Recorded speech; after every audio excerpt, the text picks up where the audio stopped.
Welcome to special analysis. నేను రమా మండవ. ఈరోజు అనాలిసిస్లో భాగంగా మనం తీసుకోబోతున్న టాపిక్ ఏంటంటే నితీష్ను నమ్మని మోడీ. నితీష్కు చెక్ పెట్టేందుకే తెరపైకి నితిన్ నబీన్ అని చెప్పేసి నేను టైటిల్ పెట్టినాను. ఈ అంశం గురించి మనం డిస్కస్ చేయబోతా ఉన్నాం. ఇక్కడ చూసినట్లయితే ఈ రోజున బీజేపీకి జాతీయ స్థాయిలో వర్కింగ్ ప్రెసిడెంట్గా నితిన్ నబీన్ ఎంపికయ్యారు. అంతమంది సీనియర్ నేతలు ఉన్నా ఎవరు ఎక్స్పెక్టేషన్స్కి అందని విధంగా ఎంతమందో ప్రపోజల్ లిస్ట్ తెర మీదకి వచ్చినా వాళ్ళందరి అంచనాలను కూడా పటాపంచలు చేస్తూ ఈ రోజున అటు మోడీ కానీ ఇటు అమిత్ షా కానీ ఇటు ఆర్ఎస్ఎస్ కానీ పూర్తి స్థాయిలో నితిన్ నబీన్ వైపు మొగ్గు చూపింది. ఆయన ఎవరో కూడా మనకు తెలుసు. ఆయన బీహారీయే. ఇప్పటికే ఆయన 5 సార్లు ఎమ్మెల్యే అయి ఉన్నారు. అదేవిధంగా మంత్రిగా కూడా పనిచేస్తున్నారు. మంత్రి ఇప్పుడు కూడా ప్రజెంట్ మంత్రిగా కూడా ఉన్నారు ఆయన ఎన్డీఏ గవర్నమెంట్లో. మరోవైపు చూస్తే వాళ్ళ తండ్రి కూడా ఆయన కిషోర్ ప్రసాద్ సింగ్ ఆయన కూడా ఎమ్మెల్యేగా పనిచేసిన చరిత్ర ఉంది. వాళ్ళ తండ్రి మరణం అనంతరం ఆయన రాజకీయాల్లోకి వచ్చే ప్రయత్నం చేశారు. ఇంకొకటి ఏంటంటే అక్కడ పర్టికులర్లీ ఆయన కాయస్థ కమ్యూనిటీ బీహార్లో. అక్కడ కాయస్థ కమ్యూనిటీ అనేది మైనారిటీ, చాలా తక్కువ ఓట్ బ్యాంక్ ఉంటుంది, అది మైనారిటీ అది. సో అలాంటి కమ్యూనిటీ నుంచి ఆయన పైకి తీసుకురావడం ద్వారా పూర్తి స్థాయిలో అటు బీజేపీ కానీ ఆర్ఎస్ఎస్ కానీ ఒక మెసేజ్ ఇచ్చే ప్రయత్నం చేస్తుంది. మాకు పార్టీలో పదవులు కావాలంటే మాకు కులమతాలతో సంబంధం లేదని ఒక మెసేజ్.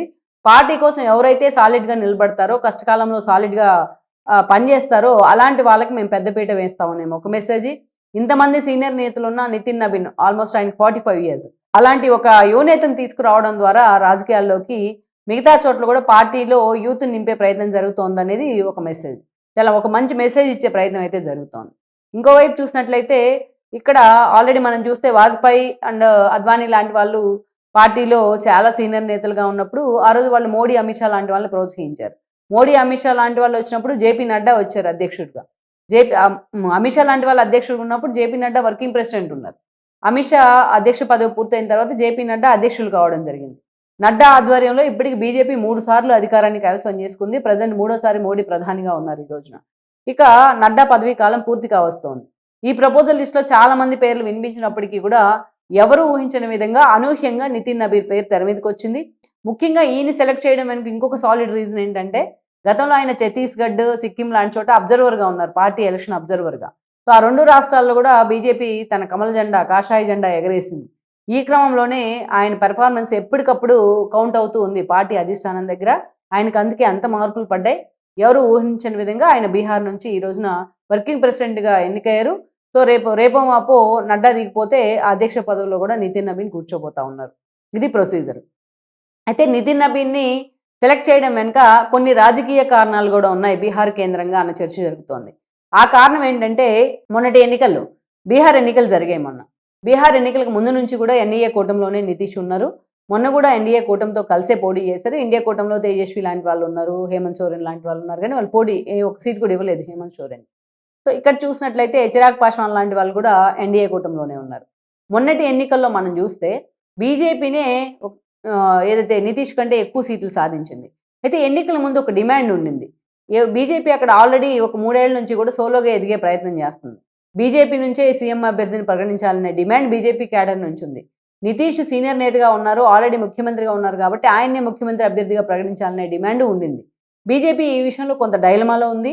అయితే తేజస్వి యాదవ్ లాంటి వాళ్ళు కానీ కాంగ్రెస్ నేతలు కానీ మా అభ్యర్థి తేజస్వి యాదవ్ అని చెప్పాం, మీ అభ్యర్థిని కూడా ముందు పెట్టండి అంటే ఆ డిమాండ్కి తలొగ్గి అమిత్ షా లాంటి వాళ్ళు ముందుగానే నితీష్ను అక్కడ ముఖ్యమంత్రిగా అనౌన్స్ చేయడం జరిగింది. సో అటు నితీష్కి కూడా కొంత క్లారిటీ వచ్చింది.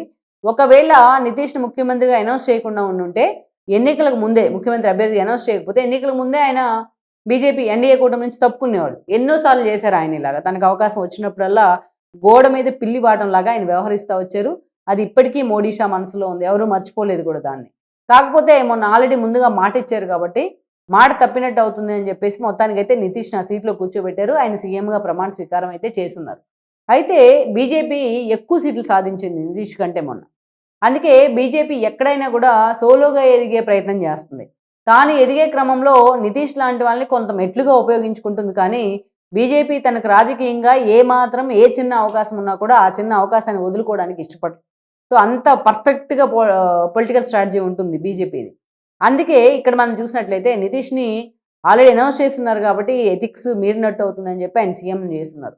కానీ ఇక్కడ బీజేపీకి ఎక్కువ సీట్లు ఉన్నాయి, బీజేపీ డామినేషన్ కూడా ఎక్కువగా ఉంది బీహార్లో. ఇలాంటి పరిస్థితుల్లో ఈరోజు బీజేపీనే అక్కడ సొంతగా గవర్నమెంట్ ఫామ్ చేయాలి అన్న ఆలోచన చాలా మందిలో నేతల్లో ఉంది, క్యాడర్లో ఉంది.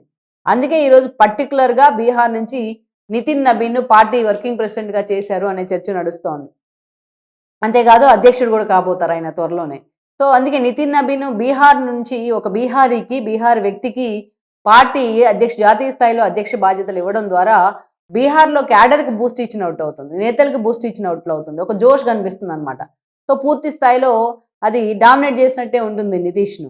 సో ఏదైనా నితీష్ రేపు అవకాశం వచ్చి తనకు తోకజాడించే ప్రయత్నం చేస్తే సో ఆ తోకను కట్ చేసే విధంగా నితిన్ నబీన్ లాంటి ఒక క్యారెక్టర్ ముందు పెట్టి ఈరోజు బీజేపీ అక్కడ ప్రయోగం చేయబోతా ఉందని మనం అనుకోవచ్చు. ఎందుకంటే బీహార్కి మేము ఎంత ప్రయారిటీ ఇస్తున్నాం జాతీయ స్థాయిలో అనేది ఒక మెసేజ్ తీసుకెళ్లే ప్రయత్నం చేస్తూ ఉంది. దట్టు నితిన్ నబీన్ మీద ఇప్పటికీ ఎక్కడ అవినీతి ఆరోపణలు లేకపోవడం, వాళ్ళ ఫ్యామిలీకి సంబంధించి ఆయన రాజకీయాలకు సంబంధించి అదొక ప్లస్ పాయింట్ ఆయనకి. సో ఈ మెసేజ్ నితీష్కి ఇచ్చే ప్రయత్నం. ఓకే, జాతీయ స్థాయిలో పార్టీకి సంబంధించి ఎలాంటి మెసేజ్ వెళ్తుంది అనేది ఆల్రెడీ మనం చెప్పుకుందాం. కానీ అట్ ద సేమ్ టైం నితీష్కి కూడా నితిన్ నబీన్ని పెడతాం ద్వారా ఆయనకు కూడా ఒక మెసేజ్ ఇచ్చే ప్రయత్నం. పర్టికులర్గా బీహార్ అసెంబ్లీ ఎన్నికలు అయిపోయిన ఫలితాలు వచ్చిన నెల రోజులకే నితిన్ నబీన్ సెలెక్ట్ చేయడం ద్వారా ఇది ఇప్పటికిప్పుడు సెలక్షన్ కాదు, ఎప్పటి నుంచో బీజేపీ నేతల మనసులో ఉంది నితిన్ నబీన్ పేరు. సెలక్షన్ చేయడం ద్వారా సో అవసరమైతే మేము నితీష్ని కూడా పక్కన పెట్టగలం. తమతో ఎలాగైతే నితీష్ గోడ మీద పిల్లిలాగా ఆడుకున్నారో ఎన్డీఏకి మద్దతు ఇచ్చే విషయంలో అవసరమైతే నితీష్ ప్రభుత్వంతో కూడా మేము అలాగే ఆడుకోగలం అనేది ఒక మెసేజ్. అందుకే ఒక స్ట్రాంగ్ లీడర్ని బీహార్ నుంచే ఈరోజు మోడీ ఎక్స్పోజ్ చేసే ప్రయత్నం చేస్తూ ఉన్నారు.